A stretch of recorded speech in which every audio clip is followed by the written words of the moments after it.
Hi everybody, in this video we're going to take a look at how to use the COUNTIF function in Excel. And so what the COUNTIF function actually does is it takes account of the number of occurrences in a range of some given criteria.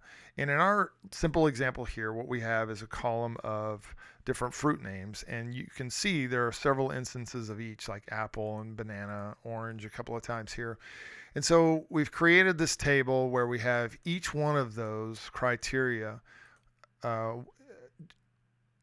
just one time in this table, and then we've counted each. So the COUNTIF function shows us that there are 5 instances of apple in this column of data. So let's hop over here to sheet 2 and let's build this from the ground up so you can kind of see how it works.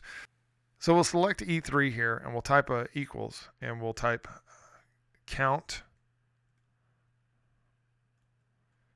And you'll notice how many count functions that there are built into Excel. We'll find COUNTIF here.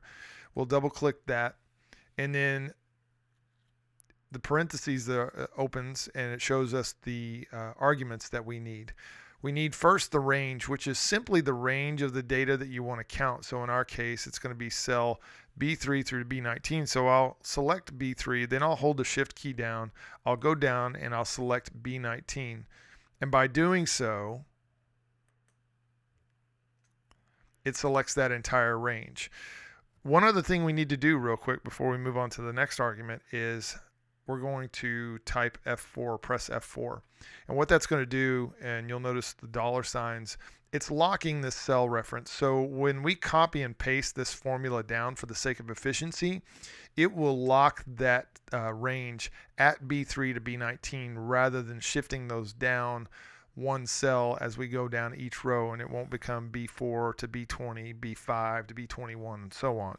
So now we just type a comma, go to our second argument, which is the criteria. Now we could type in a literal string here, like we want to count apple. We could type apple in between double quotes. But if we were to do that, it's going to be very inefficient, because if we copy and paste this formula down, which is what we're going to do, it would just count apple every time. So instead, we're going to go ahead and use the cell reference where apple is already or apple already exists, and then we will close our parentheses, and we can either hit tab or enter. And notice it's counted the number of times apple occurs in this range. So now we can select that cell again, cell E3, and we'll find this little tiny green square in the lower right hand corner of the cell, and we'll hover over that with our mouse until our cursor becomes a plus sign. And once it does, we will left click and hold, and then we will drag this down through the pair row, which is going to be row 7. And now we can release, and it copies that formula down for us automatically. So if we go back up here, we notice our range again is B3 to B19, and our cell reference for the criteria is D3. And if we arrow down to the banana row, we notice everything remained the same except D4 is now the criteria range, and we can actually double click into the cell where the formula is and see everything kind of color coded. So you see the range is color coded in blue, and then the criteria color coded in red, and it definitely corresponds to exactly what we need. So we just hit enter again or escape. So there you have it, the COUNTIF function allowing you to count the number of times some criteria occurs within a range.